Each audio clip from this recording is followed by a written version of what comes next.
Sana all marami sila.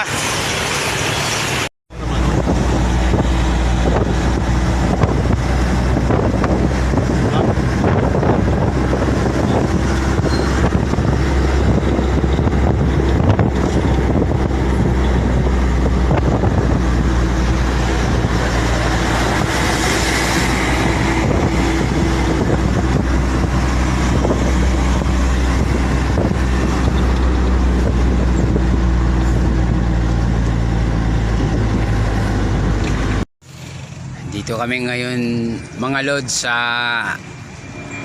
Kawit, Cavite sa Aguinaldo Shrine.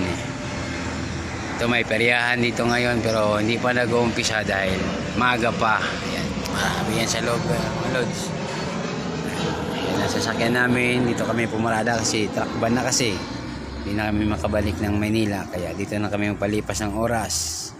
Doon sa kabila yan mga lods. Yun yan dyan. Sa kabila ng tulay na yan. Dyan ang Aguinaldo Shrine. Yan. Yan. Nandyan yan. Aguinaldo Shrine yun yung kabila. Maya maya.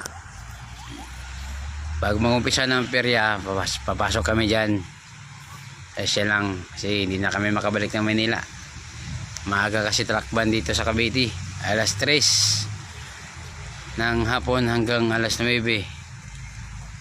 ay alas 10 yata.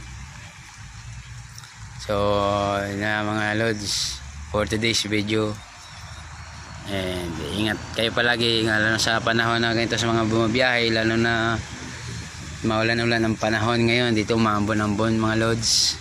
Yeah, ingat-ingat lang sa mga driver dyan, yung mga nagmamaniho, ingat-ingat. Bye bye. Have a good day.